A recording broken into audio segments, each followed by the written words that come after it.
I think we're live. It's the NFL Inside Blitz. Yeah, we're eating and we're live. I actually feel like being Bill O'Reilly and screaming at people with all the technical difficulties that have been had today. Spare me.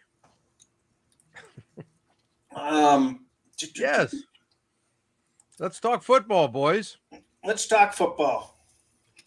What week is this? Divisional titles on the line here.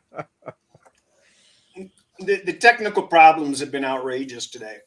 Yes, they have, but we're here, and that's all that matters. Happy Friday, everybody. Just 4 games, but obviously it's going to be well watched. A lot of storylines.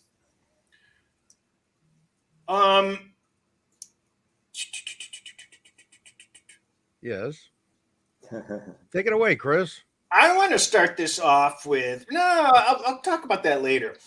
Okay. What news have you guys come across over the last couple of days that you think has changed your outlook or is something of significance for these games?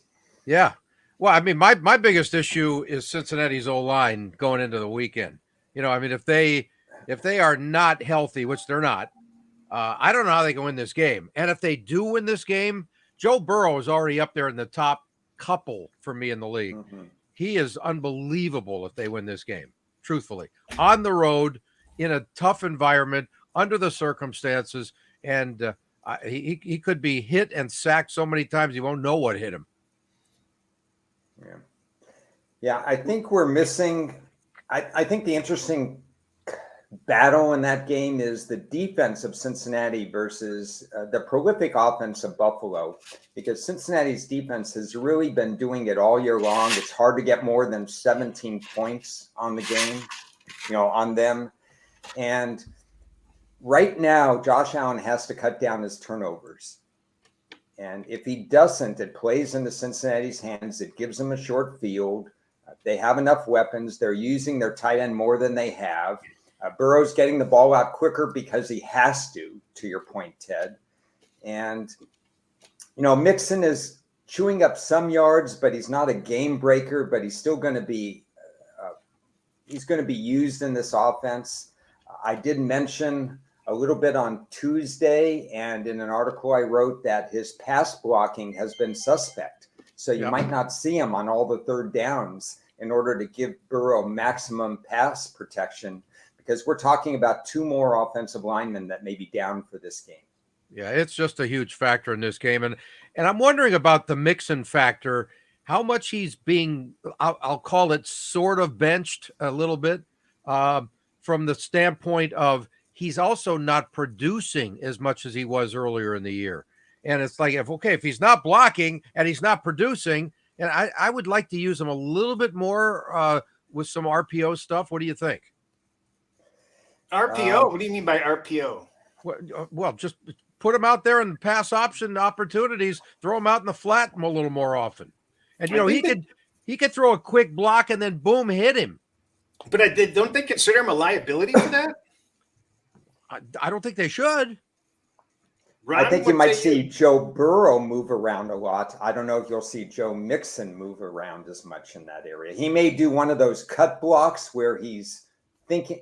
Where you have him, you think he's blocking him, but he moves off like tight ends Exactly. That's what I'm thinking. You make a hit, turn, boom, you're there, and hopefully there's a little bit of running room and he can do whatever he needs to do. Yeah, not bad idea at all. Okay, well, I just got fired as their OC, so it doesn't matter. I think if there's pressure on one team remaining in the playoffs, it has to be Buffalo. I think the expectations for Buffalo is Super Bowl or bust. And a lot of the other teams that are remaining are, they're kind of climbing the ladder, or they're in a comfort zone still. But if Buffalo were to lose this game, this season would be considered a failure, number one. And I can only remember the old Cleveland Indians from the 80s or early 90s or whatever that were really a darn good team but didn't win when they were supposed to. If Buffalo doesn't win this week, what's the domino effect, Ron? Honestly, I don't think there's any. I think they just roll up their sleeves and build back up in the draft. Cincinnati is almost their equal in terms of power rating and in terms of in-season performance, and especially lately, the way they've been playing. Sure, they'd be vastly disappointed, but I don't think heads would roll. I think they would go about building their team. It's hard to get to a Super Bowl. It's hard to win a Super Bowl. There's a lot of teams that, the old Dallas teams before they hit mediocrity, it was hard to get there. Some of the Raider teams. There's only two teams that could be there to begin with, and one that's happy at the end of the year, and it's just hard. I think there's a 1A and 1B, by the way, Chris, to your thought on Buffalo. I think there's close to the same amount of pressure on Philly. I mean, Philly was undefeated. There were odds whether they would be the next Miami Dolphins, go undefeated this year. I don't think, and they're, everybody could say it's not as bad a division as it used to be. Well, it's still not a great division, right? I mean, Washington, they're all improved, but they're not great. And so I just think what they did the first 10 weeks of the season was phenomenal. And the expectations were they were heavy favorites to just go on to the Super Bowl from, not necessarily win it, but to go. So I think it's a 1A and 1B situation. I'm going to give you a pat on the back because I'm going to agree with you there. I think Philadelphia has to come out with the victory also this year. This week, I don't know. I still think that it's more difficult on Buffalo, and I think there's a little added pressure there. But and I also look at this game. Everybody knows there's something not right with Buffalo. They're not the same Buffalo, and everybody knows that Cincinnati's weaker. They're missing tackles. They're missing players. Both of these teams are kind of in the downgraded mode at this point. But it doesn't, by any means, if I'm reading the market, just doing a market analysis, I think I did it on last week's show where I said, or maybe I just tweeted it out. I said, well, I'm betting Jacksonville, but my market reading ability says that the Chargers are the right side. And I think the Chargers were probably the right side, even though we did get the win with Jacksonville. I think Buffalo's the right side in this game. I'm going to play Buffalo. I'm not going to lay the points. I don't think I'm going to be creative with money line parlays elsewhere and such. What about you guys? What are you guys going to do in this game? Well, I'm wondering if you guys had the Chargers in the first half at all in the last game. That's what I want to know. That would have been a good halftime bet and get the hell out of there. I had Jacksonville as undervalued. They were the one power rating play last week, and so that was my main play last week. And they did it the hard way, giving up 5 turnovers to 0, 17.5 free points. But in the bottom line is, without those turnovers, obviously it's a far different game. We can say that in every game. Yeah. But Jacksonville's slow start, they stayed the course. We talked about this, Chris and I, last week. Or earlier this week, you can't pass 75% of the time leading 27-0. No. So you didn't answer the question. What are you guys betting this game this week? I'll be opposite you. I can't get around the points of Cincinnati. I need to be creative with a different game that we'll talk about, and that will force me to be creative with Cincinnati. But there's just no way that I think one team is 5.5 points better than another right now in this particular game. Yeah, the question is if you equal the O-line situation and give them let's just say they get 2 of their guys back, Cincy, right? Is it that big? It should be 4.5 most, 4 maybe, right? Yeah, my problem is defensively, Cincinnati defends the pass better than Buffalo does. Okay, and that's where I'm basing my analysis on. I easily give Kansas City the offensive line advantage, and Mahomes and Burrow, they're both great quarterbacks. So it just hinges on, I think Mahomes is going to make at least one mistake, and he'll probably make some creative, fantastic play that will get them into the end zone. And maybe I lose the play. Nothing is a lock in these games, and Mahomes is special.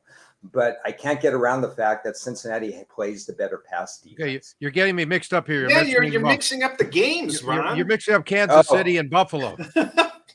Okay, now I don't even know who's playing this weekend. Cross off Mahomes and is your nurse add game, in Ron? Josh Allen. Okay, edit that. Just put Josh Allen in there, and I think Josh Allen is good for a turnover or two. Okay. Yeah, he just got the leftover of David Crosby's drugs again. Yeah. If you guys could see what I'm looking at, because I'm looking at a completely purple and green psychedelic. Well, you're lucky. That's much better than the and real then Ron pictures. starts talking about Mahomes, and I'm like, wait a minute. What are you taking? I keep the audience on edge. So just to clarify my point, Buffalo's defense is not as good as Cincinnati's defense versus a pass, and Josh Allen, I believe, will be baited into a turnover. Yeah, but is it also as much about the Buffalo pass rush in this game, not just the overall pass D? Because again, it doesn't have to be as great pass D if Burrow is having to rush every single pass. Yeah. Well, I can only go back to last year's playoffs. Burrow knew that he was going to get sacked 4, 5, 6, 7, 8 times. Get rid of it. Yeah, and that offensive line was absolutely horrible. And they know what's at stake. They know they have to design that game plan a certain way, but they have weapons. They have 3 outstanding wide receivers. Best trio in the league. They're using their tight end a little bit more. They can flare out Mixon, like you said, and put him as part of the offense. It is getting the time, but Burrow's, he'll find the way to get this done. I think you're wrong. I look at this game sort of as the game that Dallas laid a turd sandwich, and we talked about it. And the very best thing that can happen to a team is what happened to Buffalo against Miami. They got a little scare. They didn't look good. People are questioning them. And, my metrics don't have these two teams close. And I like the motivation value of Buffalo, coming off a scared straight game. And I think that they're going to show, and I don't think Cincinnati will cover. Okay. Well, yeah, that's good to have some disagreement. Absolutely. I love it. But, my issue with Buffalo is they don't look like the same team over the last month. It's sort of like they're spiraling downward a little bit. And we didn't, maybe you guys did on your other show with Tampa going into their game, how, everybody expected them to turn things around, and it's Tom Brady. And I mentioned the same thing, but they have been playing awfully the last several weeks. Why would they all of a sudden turn it on? There's something wrong there with Buffalo. They're not, it's the same stuff though, with the lack of a run game, with Josh Allen trying to do it himself too much. And then he's going to turn it over because he's forcing the issue. And that is not going to work against a quality team. And Cincinnati is a quality team. They've been playing great. Okay. On to the next one. Let's go to the start of the schedules. The Jacksonville Jaguars against the Kansas City Chiefs. The current line is 9-53, which I think is a low total. So that means it's probably going to go under, because I'm no good at totals. And I'll lead it off. I'm going to just quickly repeat what I said on Tuesday. When after Trevor had thrown that third interception, you could tell by the look on his face, he wasn't shaking a bit. And I had every bit of confidence that this guy was not one of these crybabies like he started off the season as a bad teammate, pouting on the bench, that sort of thing. He turned the corner psychologically, and he had the confidence. You could see it in his eyes. And I didn't know whether he was going to come back and win, but they came back. I'm playing Jacksonville. I don't like the +9. I have played a little bit +9, +8.5, but I'm going to involve myself since it's the first game of the week. It gives me options where I can front load a teaser into another game later on. And that's what I want to do. I want to get over the 14.5. I possibly want to get to the 17 and treat however I get to that point as an individual bet. And then the second part of that is going to be a bonus. So that's the way I'm going to attack this game. We don't need to rehash this game. We know what Kansas City is all about. They probably win the game. It's a matter whether they give up the backdoor cover or not. I don't think that they're going to blow them out. I don't think Jacksonville's going to get rattled. I think the actual real point spread is a coin flip. What do you guys think? Well, I think this is coming down to another pass rush, and that's the KC rush against Trevor Lawrence. I think Kansas City is second or third in the league in sacks, and they're going to be all in his face. And he's not facing the Chargers this week. So vacation time is over, Trevor.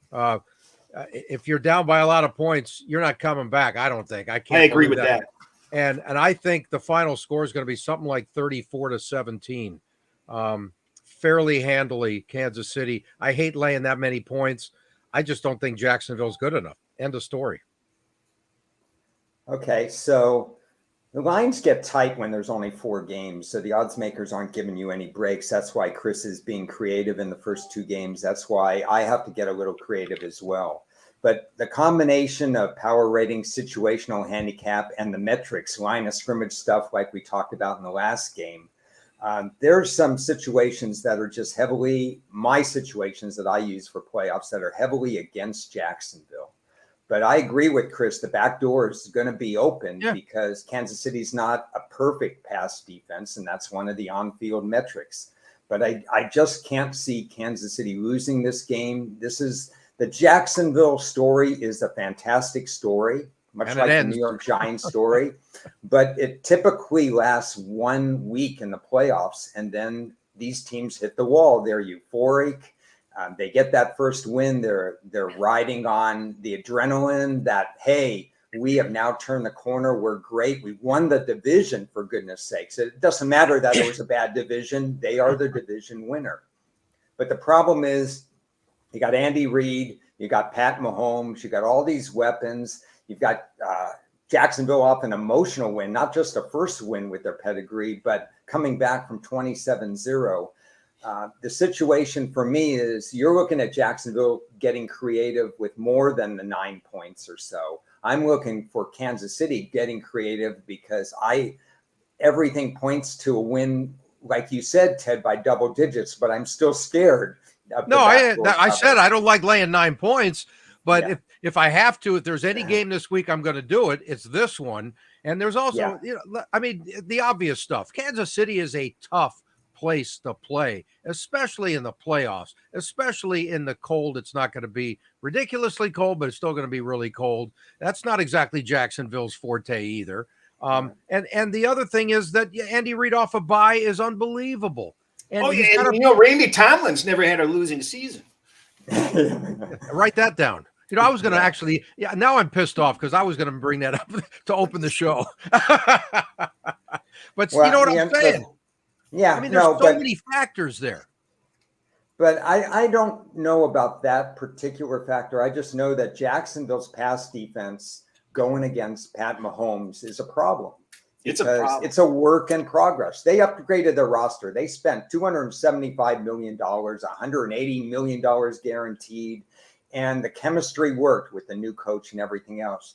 But the one area, you can't fix everything in a year, and the pass defense wasn't fixed.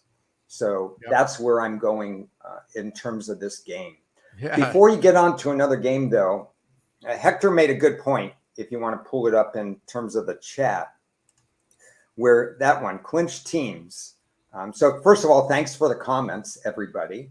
And secondly, that does happen a lot. I've seen it when you've clinched and you do some experimentation and you move some guys in and you have different players playing. Ronald Jones played his first significant action in week 18 for Kansas City, and people didn't even know Ronald Jones was on Kansas City. I forgot about it.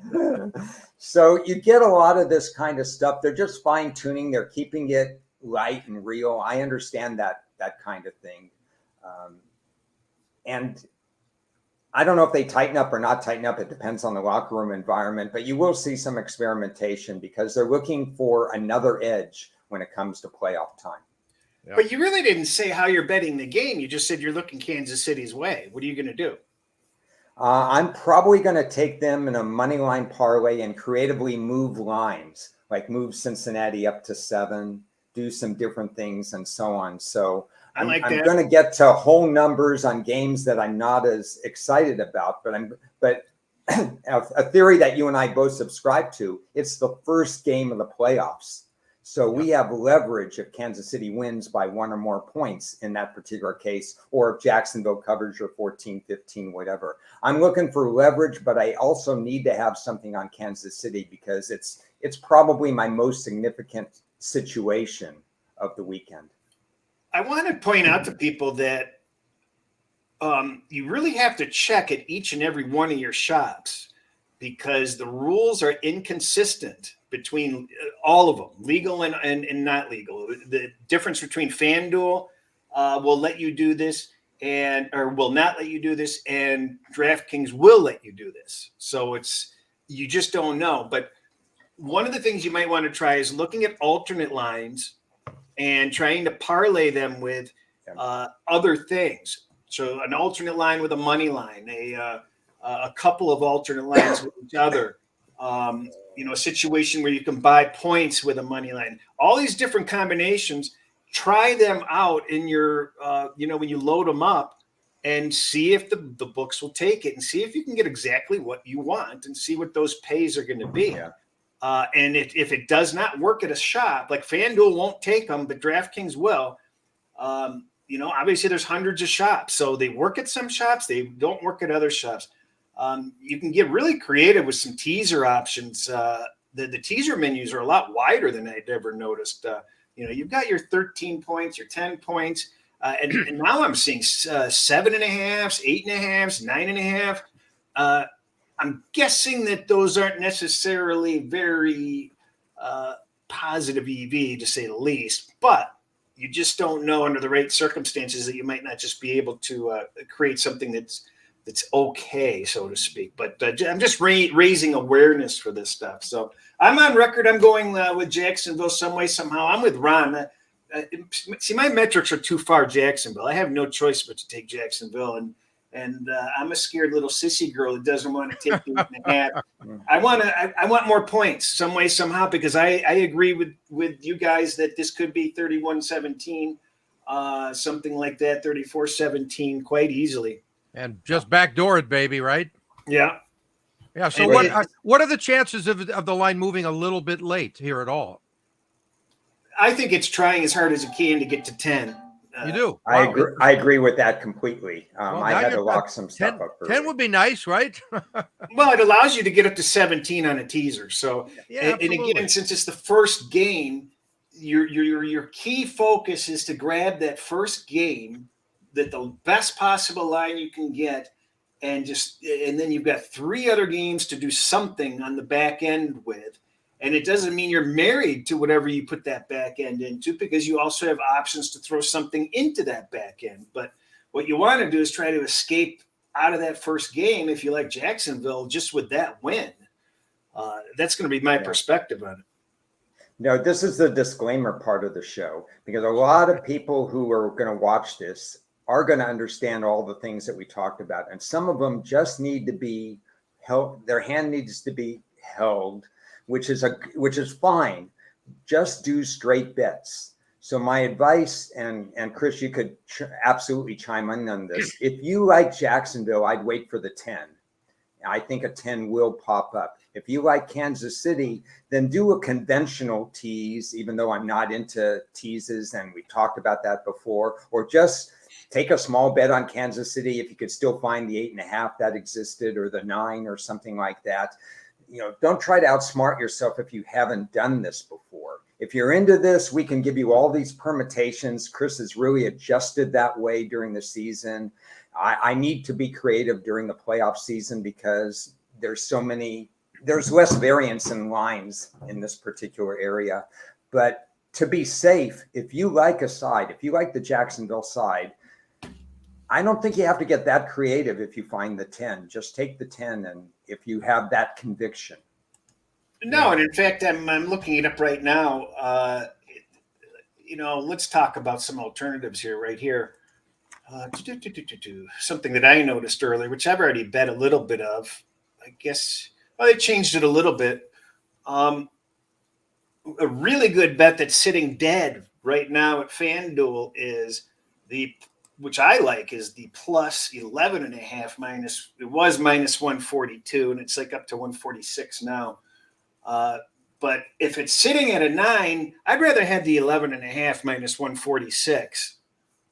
That's not a bad value. They're a little bit off on that. So you got to be checking alternate lines. So if you don't like your lines, go up and down. Go to FanDuel, go to DraftKings, go to MGM, go to every one of your books and check the alternate lines, because maybe they have something that really floats your boat and it's some nice value. Well, just off the top of my head, I'm wondering if the line might be moving towards 10. Why would you take an alternate line at 11.5 now? Why don't you wait? Because you might have better value later. Well, no, that would be a situation if it's a stagnant 9, and what you see is what you get. Well, I don't know. I'm just wondering. I haven't bought more of it. But don't you think the alternate line would move a little bit too in your favor? The juice would, for sure. Yeah, that's what I mean. In theory, but they don't update the alternate lines as no. But by game time, you might have something good. Yeah. So when you see steam on a game, the steam typically is later for a first half play or a total play or something like that. It's really interesting to see some of these other lines that you can get. When something steams, you can find other creative ways to bet it before that line moves, if that's your particular side. Yep. Giants, Eagles. Ron, take it away.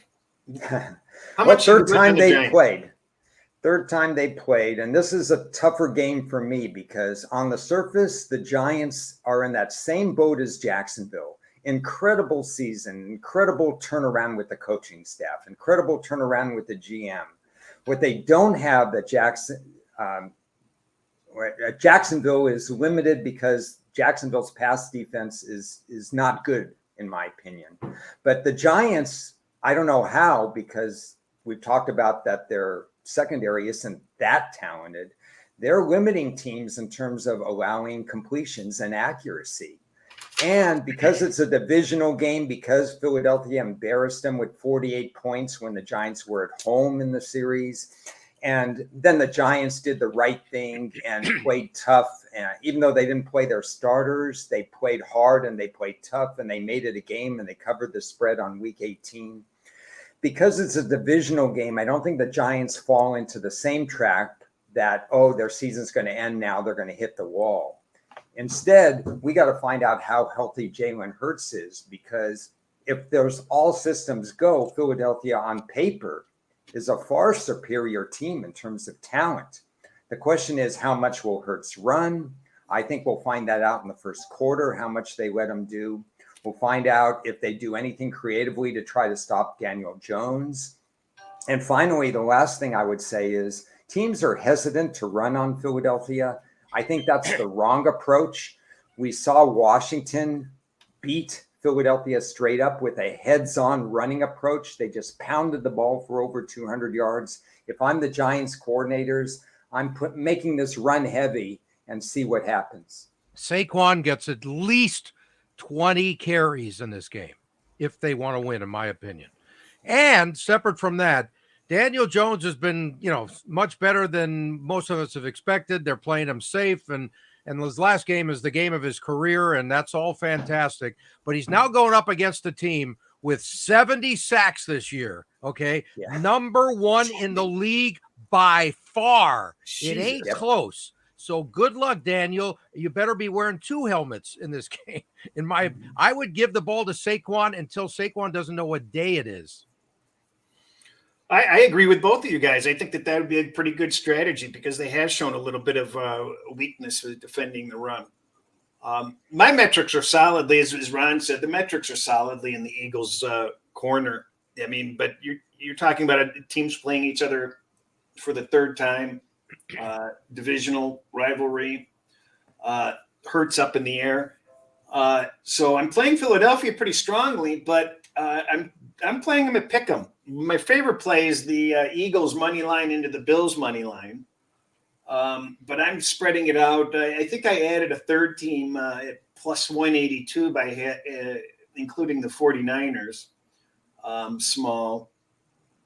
But I'm just getting creative with Eagles money line because I don't really know what's supposed. Like if I had to bet it, I think the Eagles cover the 8. That's the way I read this market. Yeah, Whether and I that would agree happens, with I that. don't know. I'm not laying 7.5. I'm just being creative with them. I don't even like teasers that leave any points available anymore. So I've just been throwing them in the money line for the most part, and that's pretty much all I have to say about it. This is a double-digit spread according to my metrics. Yeah, I understand that completely. It's just a little scary because we don't quite know when the bubble will burst on the New York Giants. In this particular case, their focus is going to be solely on this divisional rival. We don't know how healthy Hurts is. Design runs for Daniel Jones last week, and I think that's still going to be part of the equation this week. Yep. Dallas 49ers. And before we get to this, I've got a couple topics we're going to hit on after we get to this fourth game that I think should be of interest. So we're not going to just end it with this game. San Francisco, Dallas, what do you guys say there? Well, Go, Ted. I love San Francisco in this game, but I am really concerned about Mr. Relevant being as good as he's been under these circumstances. Okay, if they fall behind, what's going to happen in this ball game? They will have to open it up a little bit differently than I think they've been in control of almost every game, or certainly, right there. They don't have to change anything. But if they fall behind, and if Dak comes back and plays great, by the way, Dak Prescott, let me give you a stat here. I love this stat that I found over the weekend. He has 1 TD and 1 interception in his 2 career games against the number 1 defense in the league. Okay, so he hasn't done much. Now, that may have nothing to do with this game, but he's facing the number 1 defense again. And I want to see what they can really do. How are they going to spread it out in this game and use their running backs to their fullest? Because I think that's going to be a real big key. But I want to see what Mr. Relevant does under these circumstances if it's a really tight game, and it should be. Ron? Okay, well, Dallas, you can get bad Dallas or you can get good Dallas. I think it's a function of Mike McCarthy. I think it's a function that Dak Prescott is sometimes on and sometimes off. It's a function of their gambling defense, which seemingly has taken fewer risks, which I think is a good thing for Dallas to keep things underneath them. If Dallas plays the way they played against Tampa last week, the way Dak Prescott was precise, I think they can do some damage against the 49er secondary. I love the 49er front 7, but I'm not as much in love with the 49er back 4 and their pass defense percentage. One of the metrics that I use is not strong enough to close out a team when the opposing quarterback is accurate. Regarding Brock Purdy, I kind of want to wash on Brock Purdy. I just think he's in an ideal situation. A young quarterback with George Kittle and a top 5 offensive line.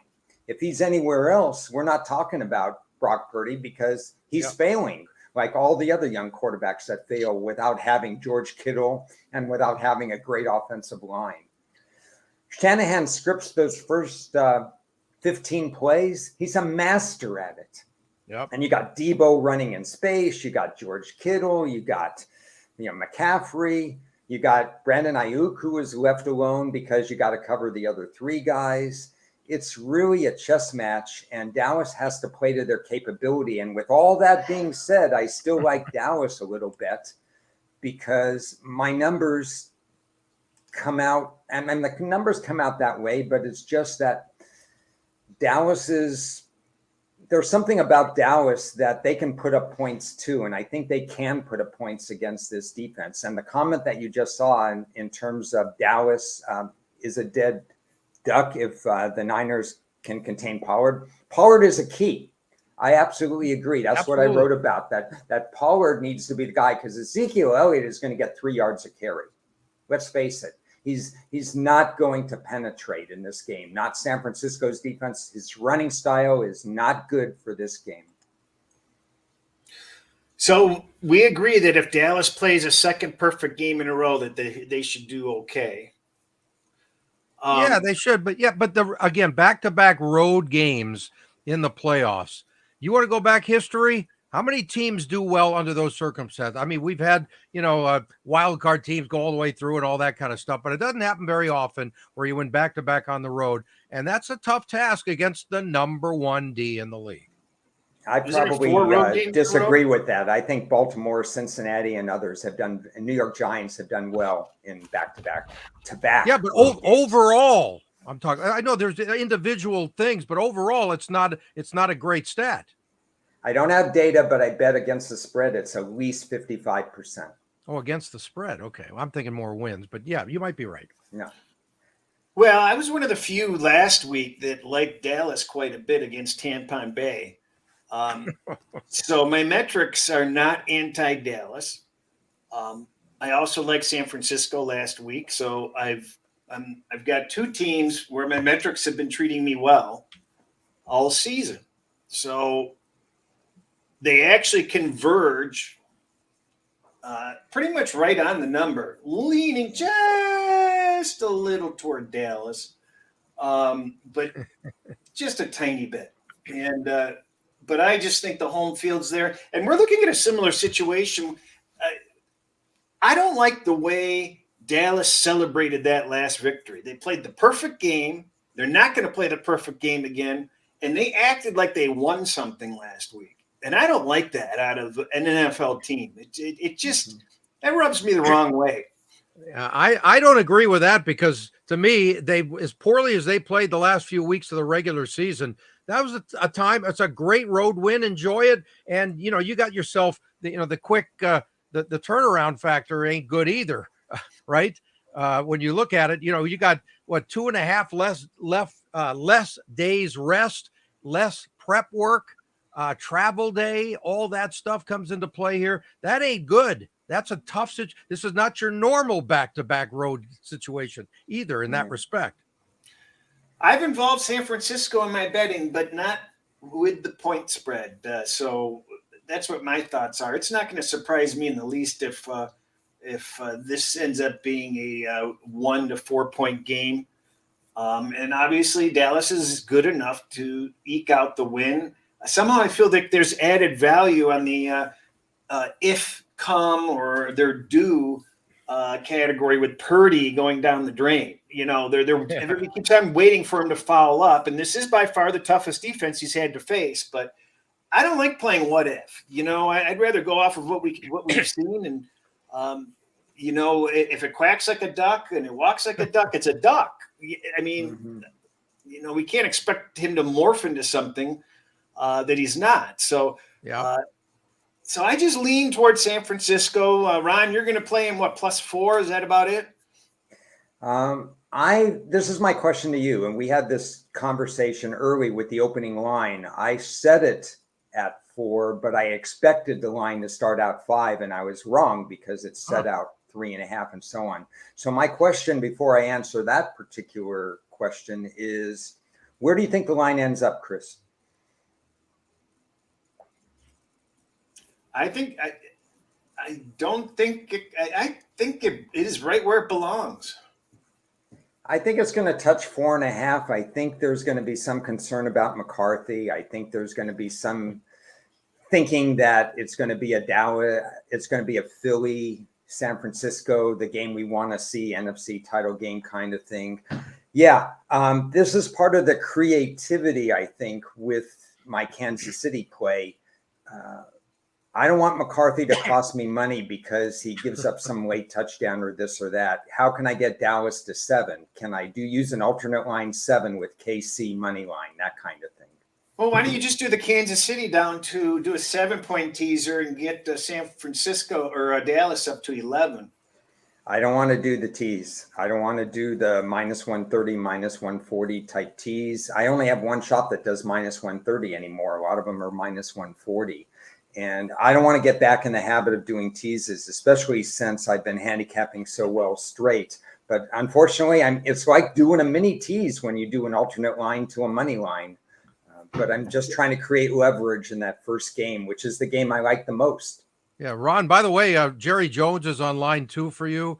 Everybody wants to see Philly and San Francisco. Not America's team. They don't want to see America's team. I don't care less. The less we hear about Jerry Jones, the better. Thank you. I mean, he's the mouthpiece for that team. It's like the coach is a puppet. This is not breaking news. Ask Tom Landry what his opinion is of Jerry Jones.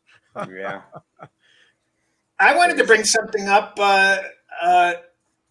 With all the new states adding the legal sports betting, I've seen a lot of stuff in forums and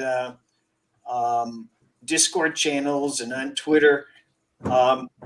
People don't really know what to do. And again, I haven't gone through this with, being in Nevada. But there are some, glaring things that I think just need to be mentioned that are helpful. And that is, obviously, you want to go to the shops that have your best bonus opportunities, and you want to maximize those bonus opportunities that are available. So you don't want to spread your money out amongst 20 different books. You want to focus and get the best possible bonus that you can, and then work your way out from there. Another thing that people need to be aware of is they're going to profile your account pretty fast. When you open a new account, whether that be offshore, onshore, legal, not legal, whatever. So if you do have your wits about you and you do generally play sharp action, or you can hold your own, don't open the welcome mat and let them know who you are out of the gate. When you have new accounts, you don't want to be slamming them with steam action and chasing all the sharp lines and doing stuff like that. You want to do the opposite. You want to try to be vanilla. You want to, if you've got any parlays, stick them in that account. If you got any teasers, stick them in that account. Just square bet. Try to just not do anything that makes you stand out, because they'll profile you immediately if you do sharp things. But if you start throwing in square stuff with just nonsense here, nonsense there, then they're going to just profile you as a regular person, and it elongates your ability to stay in whatever shop you have. Because other than picking winners, the number 2 goal is account preservation. There's nothing more important. My number 1 goal every single day is to spread my action out amongst 19 different books. And they have no idea what the hell I'm doing. And I just want to spread it out and kind of just be a wallflower as much as I possibly can, because the first time you start losing accounts, you're going to realize real fast it's not a badge of honor to get kicked out. It really just sucks. It just screws up what you're trying to accomplish, obviously. And Ron, how many times have we talked about this over the decades? When you got a new book, offshore, whatever, and you wanted to make sure, I'm going to unload a few things here and a few things there. And you're not going to show your hand. You're playing poker with them. Totally. Especially at the beginning. Well, you were always more of the teaser guy than me and some of the money line or whatever. And I said, if you can, Ted, play some of that with me so that they profile me a little bit differently. Yeah, no, I remember that very well. And I've learned the hard way that you can get kicked out of a book pretty easily. And I get kicked out of 1 or 2 a year all the time. And you don't have to bet thousands of dollars to get kicked out of a book. That's the other thing that people should realize. You could be betting $50 a game and get kicked out of a book, or to be limited on props, or whatever the case may be. So every once in a while, I'm going to throw in I have a day once a month. This is weird, but I'm giving up $10 or whatever, where I play 5 random $50 bets at one place and 5 random $50 bets that's a half a point different at another place, just to screw them up. Yeah, I never heard that before. And it just cost me a few cents, because one book is 105 and one book is 108 or something like that. Just to, so that they're looking at me and say, wow, he bet 4 favorites today. That's unusual. Or he did this or something like that. Tell the people the truth, though. They're not all NFL games. You might throw a WNBA game in there or something. I don't think it's going to be a WNBA, no. But I'll You've done that before, though. I think I threw a high school game in once from our old friend Vinny. Exactly. Oh, Vin, I hope That's you're a different watching story. wherever you may be, Vinny. I hope you're watching this. Yeah. Well, and I find it funny too, because you as a smaller bettor are losing shops, and I bet a sizable amount, and knock on wood, I didn't lose an account this in 2022. I only added accounts. So, but Ron's exactly right. It doesn't matter whether you can get booted as a $50 player. You literally can. Yeah. You do the wrong things. You take bad lines, or you're steaming them. Anything along those lines, they don't want your business. They don't need it. There's got hundreds of thousands of other people waiting in the wings. Right. And you just don't want to be losing accounts. You just don't know how miserable it is when you need a line. There's nothing more important than having a line. So Yeah. you don't want to lose that access. Chris, what's it like though, from your standpoint? Is it almost as if you have this flashing light with your name every time you make a play to the new account? They're saying, this guy's back again, and look what he's doing. Soon they're saying you're gone, right?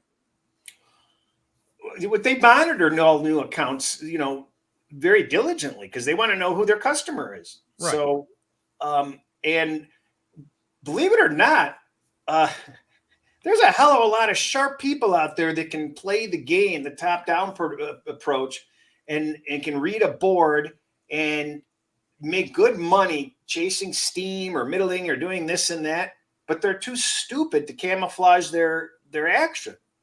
And they shoot themselves in the foot right away. And I just don't understand it. Just people have blind spots we all have blind spots about ourselves. And, there's a lot of cocky bettors out there that they think it's a badge of courage to get kicked out, or they think they're tough guys that'll shame them publicly if a book does boot them or treats them badly or poorly.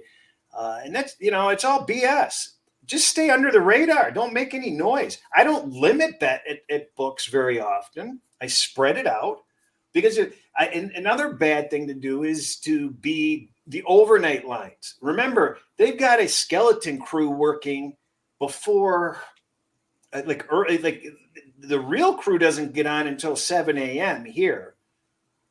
So you don't want to be betting a lot of stuff in the middle of the night, because those supervisors there, they have nothing to do but pick their nose and to kind of amuse themselves. So if you're going to come in there and bet, overnight lines, you're going to stand out, stick out like a sore thumb.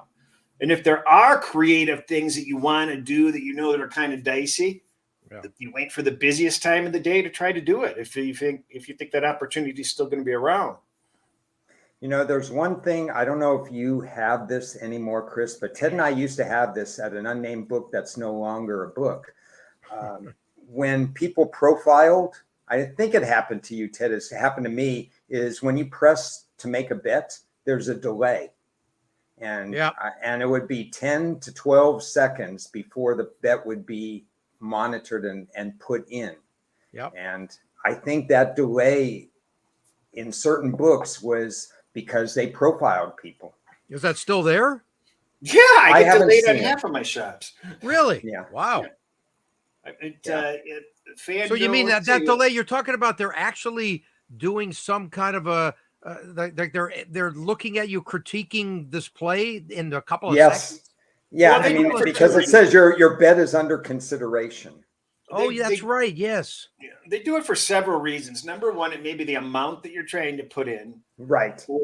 Or it's just to make sure that there's some sort of a delay in case you're one of those steam chasers that they gives them time to move the line on you or just examine whether they want it. So it's really annoying, because FanDuel spins me on every single bet, and that's a big waste of time. Caesars pretty much does it also. Yeah. And it's frustrating because I get confirmed on almost 99.5% of my bets, and then they're still spinning and spinning and spinning. Yeah. So Ted, you'll like this one. If you make a $99 bet instead of $100, sometimes it goes through right away. You just have to knock off that dollar, because there's certain price points. I will change the line on a prop at one particular shop if I bet more than $9 on the prop. That's funny. I won't name it though. Can you do several $9? Yeah, I do actually. Yeah, and it's going, and they don't notice And it, then right? it goes boom, boom, boom. No, but wait a minute. But do they come back later and say they noticed it later and they catch you? Then you're No, dead after meat, the right? third time you do that, it says line change. No, well, here's something. If you're trying to stay under the radar and you're betting less than what a trigger amount is, which may be 500 at a book, it might be 250 at a book. Yeah, there's a secret to going in and just betting less, because you'll know when you go into a spin mode with FanDuel, and you want to avoid that spin mode. So sometimes I'll put something in for 400 instead of 500, or 900 instead of 1,000, and it goes through. And the greedy bastards we are, we want to hit it again. And I do not suggest hitting it again right away.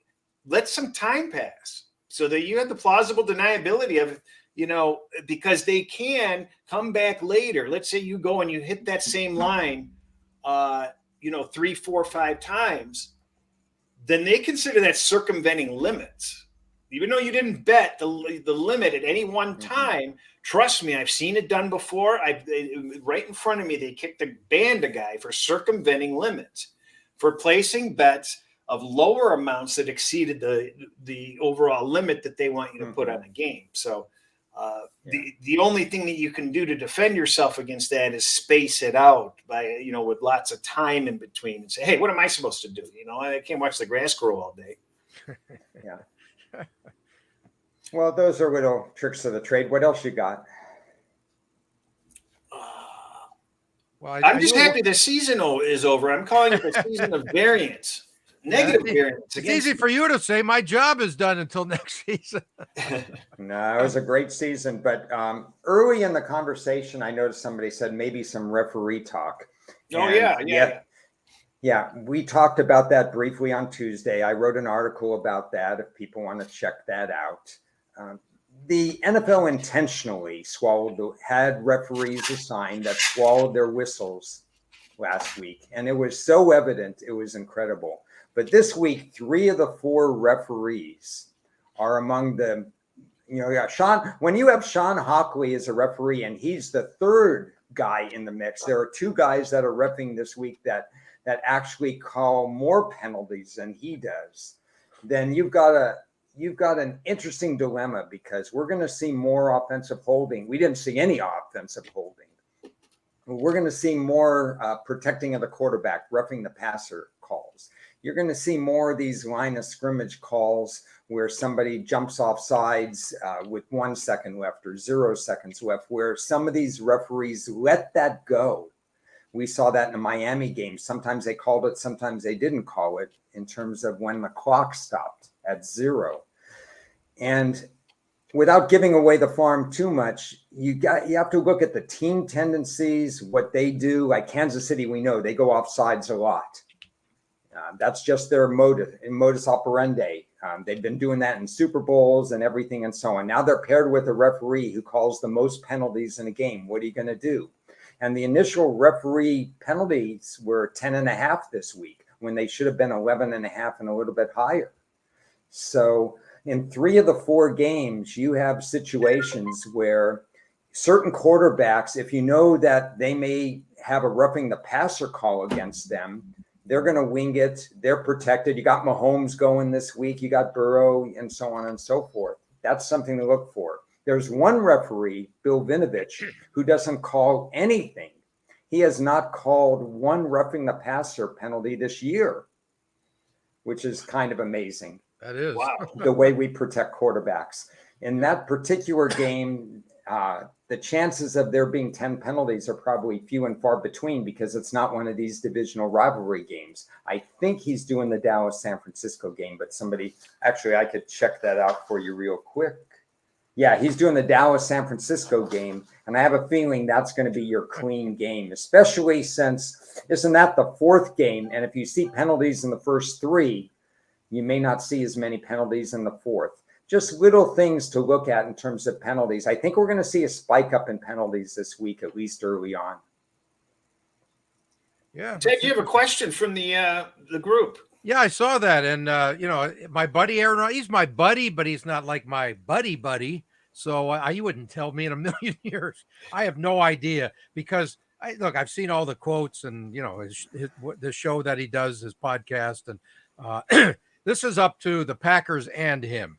If the Packers want to turn the page, now they have to figure out, okay, are they going to get a good deal to send him to the team that he wants to go to if he continues to play? And he ain't passing up $50 million this year. So he's playing somewhere. Okay.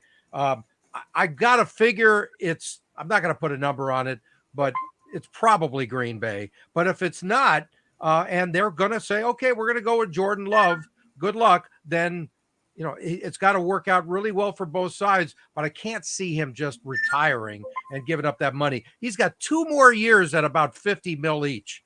That's a little hard to pass up. He could include his minority ownership of the Milwaukee Bucks in that deal a little bit, and maybe become a majority owner soon. I don't know, but I would expect him to be back with the Packers. Ron, you have any total observations?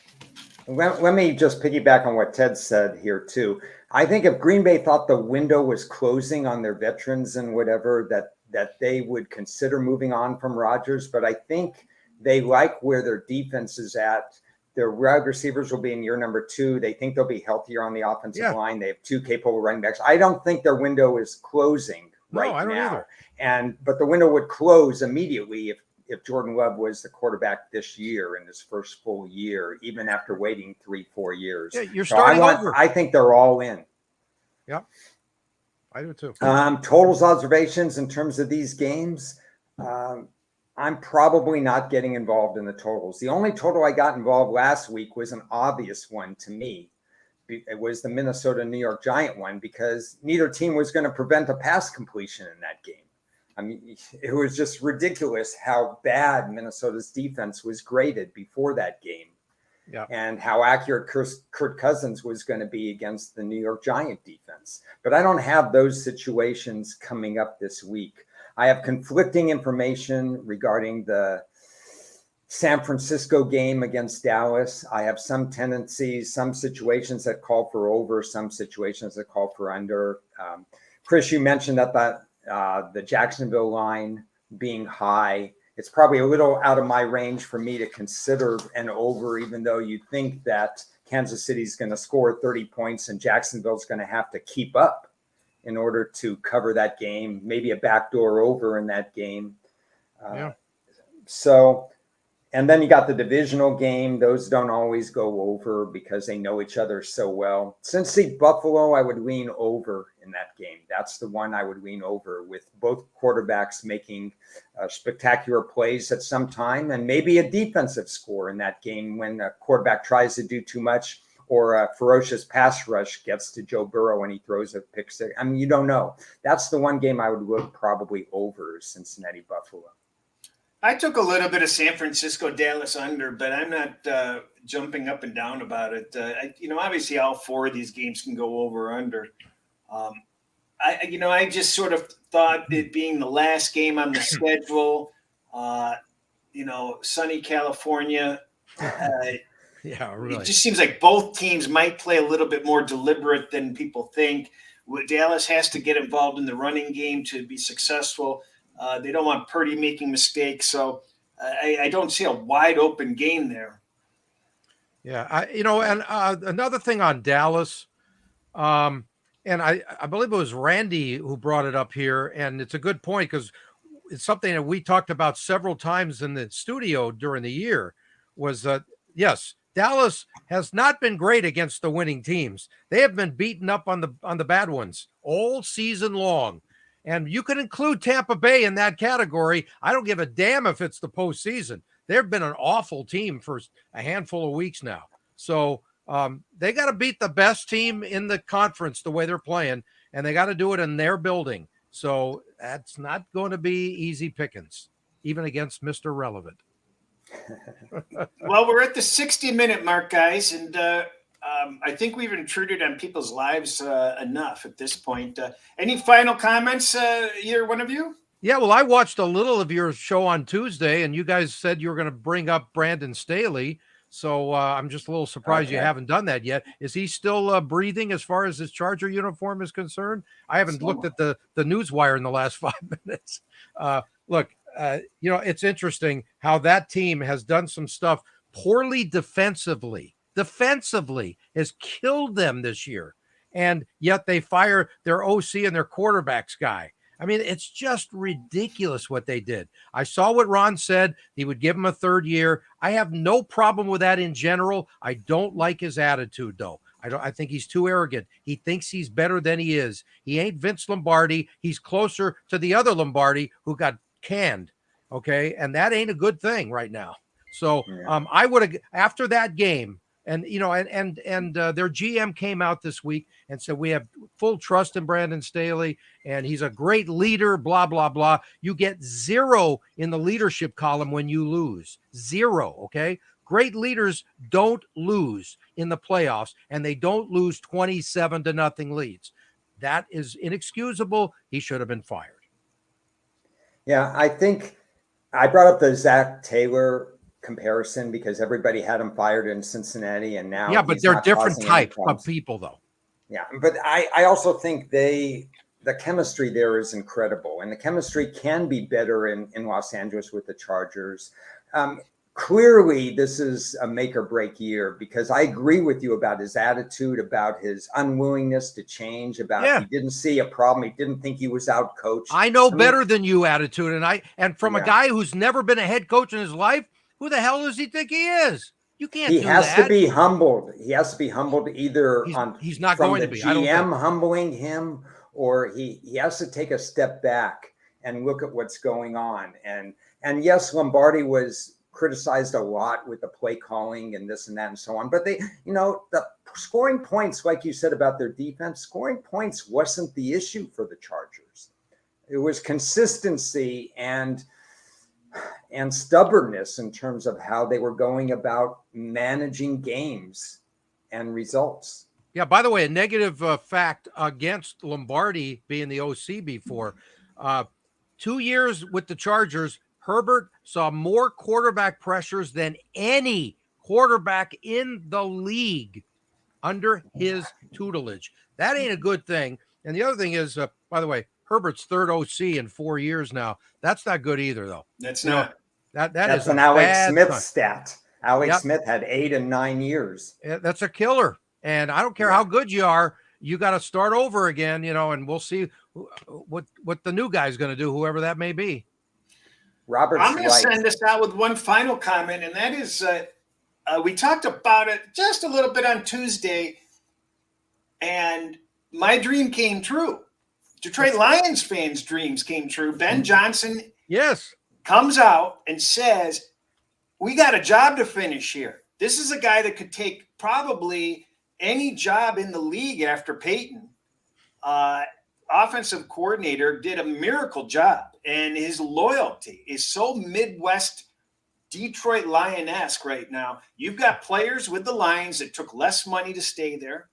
You've got, and there's gonna be players that make hometown deals. The whole culture in Detroit is changed, and the fact that Johnson said, I'm not going anywhere. We got a lot of stuff to do. I think it's smart for him, and I think it's great for Lions fans. And I think the Lions are the favorite to win that division next year, with or without Rodgers and Cheeseland. I ain't going there yet, but my heart is not with your OC staying there. But it's a major positive. Look, everything they're doing. The bottom line is, you use the word, okay? It's like the ultimate yogurt, baby. You got a brand new culture, and that's what it's all about, right? Jeez.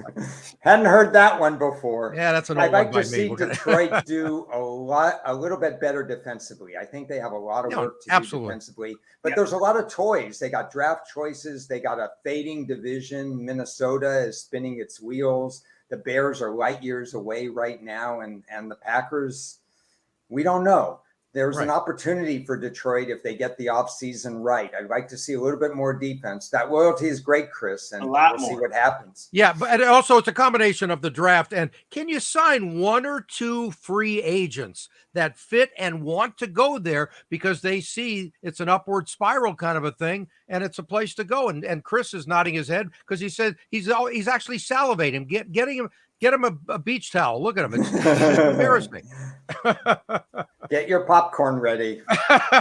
This is a perfect time for me to, get in a car accident and go into a coma until September and just Wow. wake up and the season's there. That means you'll miss next week's show. Don't do that. All that prep work will be gone. No, we got prep work to do. All right, guys. Well, everybody enjoy the games this week, and thanks for joining. Hasta Lambada, I guess. Whatever works. See ya.